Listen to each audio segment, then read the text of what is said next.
I stared at my phone, unable to tear my eyes away from the photos flooding my Facebook feed. There they were, my in-laws, my husband's siblings, their kids, and even distant relatives, grinning on a pristine beach in Florida. The matching family t-shirts they wore made my stomach churn. Anderson Family Beach Trip 2024. Apparently, being in Anderson for 8 years wasn't enough to earn an invitation, too hard to plan around. My mother-in-law had told others when they asked why we weren't there. Between Emma's soccer and Lucy's dance, it was just too much, despite the fact that both activities had ended weeks ago.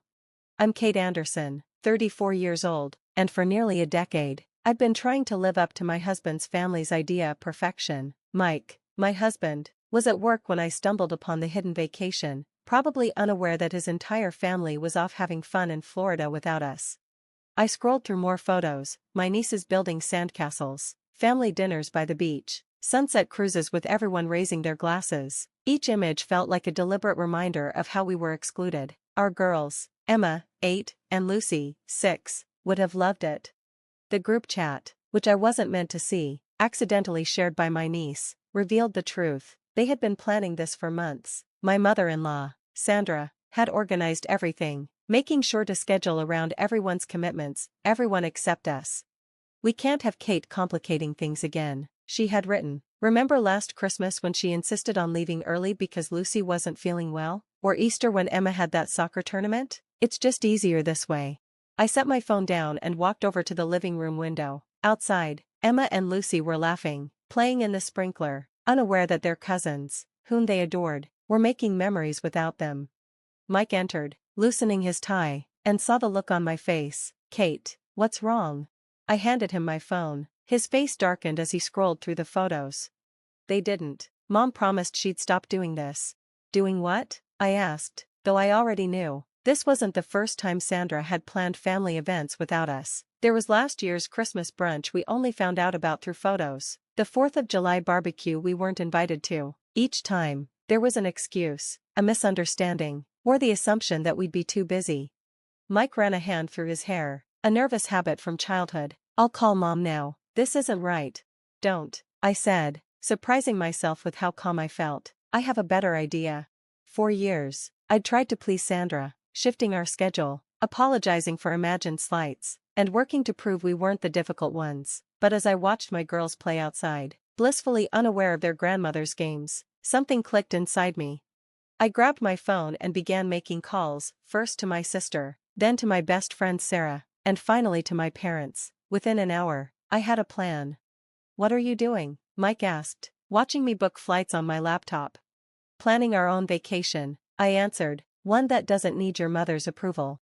My sister had a beach house in North Carolina she rarely used. My parents were eager to spend time with their granddaughters. Sarah and her kids were always up for an adventure. In just a few days, we had our own trip planned, with people who actually wanted us around.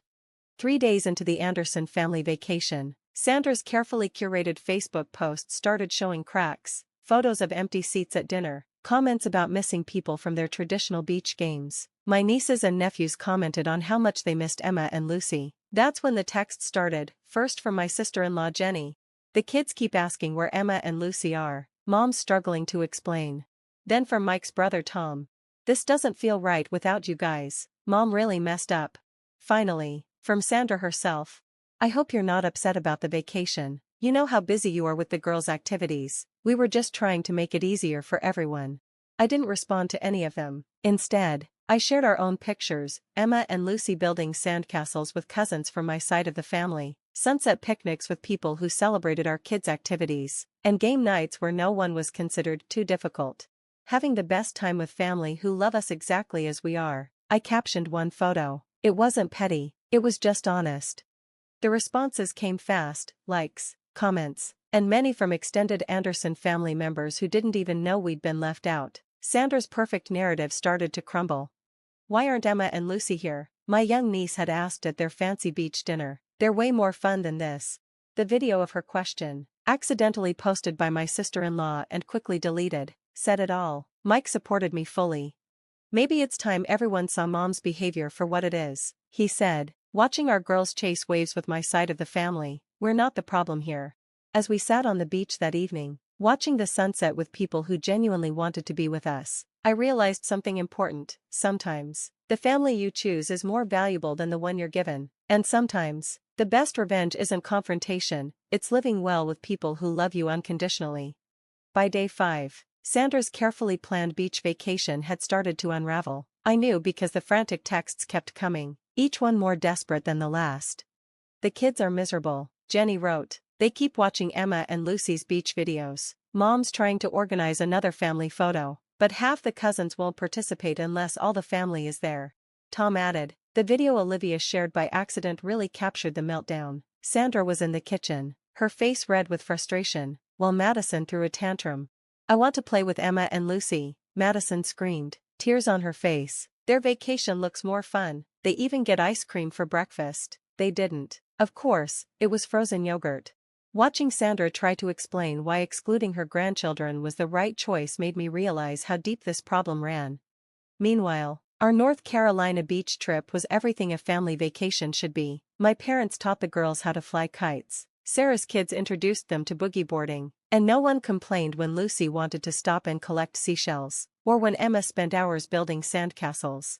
This is how family should be, Mike said one evening, wrapping his arm around me as we watched the sunset. The kids were dancing on the beach with my sister, their shadows stretching as the light faded. That's when Sandra called. I could hear her frantic voice through the speaker.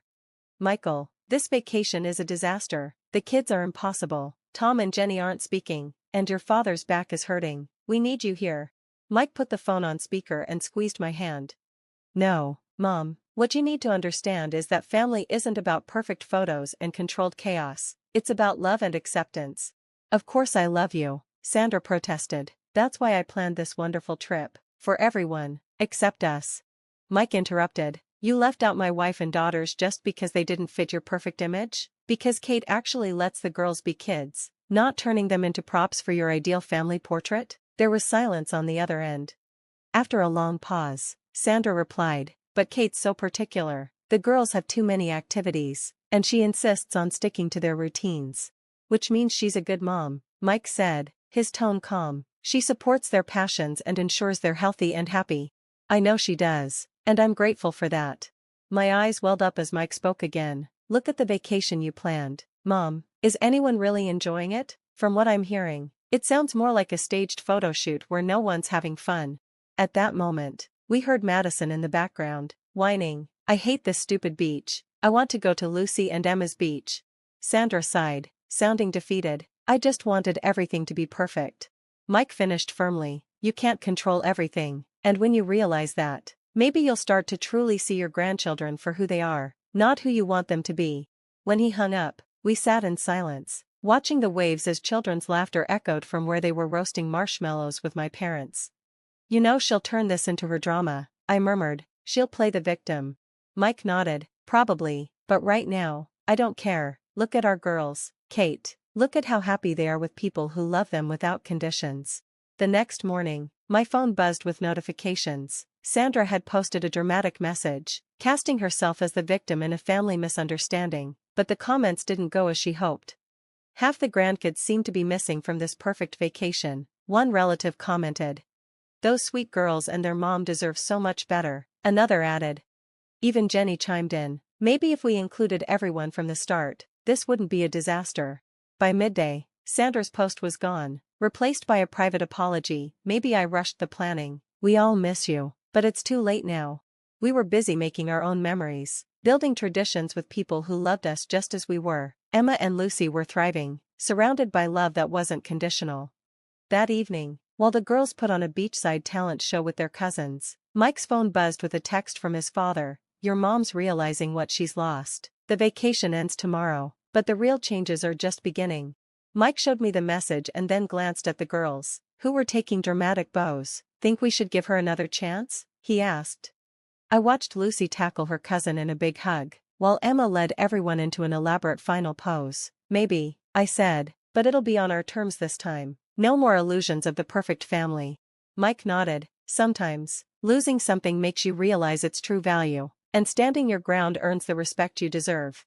The fallout from the beach vacations rippled through the family. When we returned home, social media was filled with two very different versions of the story. Sandra staged photos with forced smiles and matching outfits, and our raw, joyful images of messy, sandy adventures.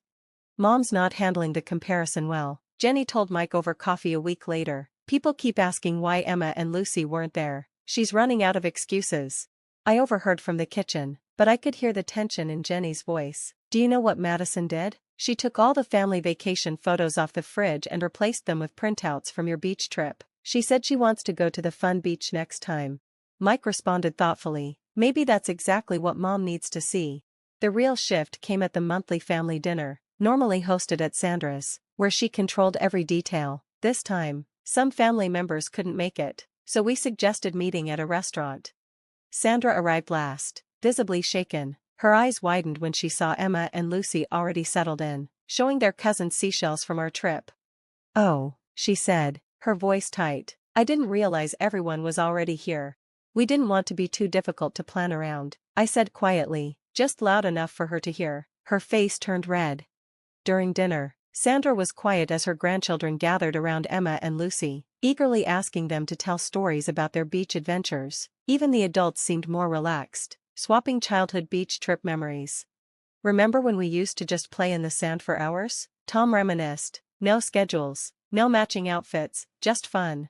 Sandra sat silently, pushing food around her plate, as her perfect family illusion slowly crumbled in the face of real connection. Finally, when dessert was served, she spoke. "I think I made a mistake." The table went quiet. Sandra Anderson didn't often admit mistakes. "The beach trip," she began, taking a deep breath. "I thought I was organizing the perfect family vacation, but looking at your photos, seeing how much fun you all had." She trailed off, searching for the right words. I realized maybe I'd been focusing on the wrong things. Emma, with her usual innocence, looked up from her ice cream. "Does this mean we can all go to the fun beach together next time, Grandma?" The tension broke, laughter filled the room, and I noticed tears in Sandra's eyes. "I like that," she said softly, "if your mother will help me plan it." And there it was, the closest thing to an olive branch we'd ever get from Sandra Anderson. Later that night, after the girls were in bed, Mike and I sat on our back porch, reflecting on the evening. "You know she's still going to try to control things," I said.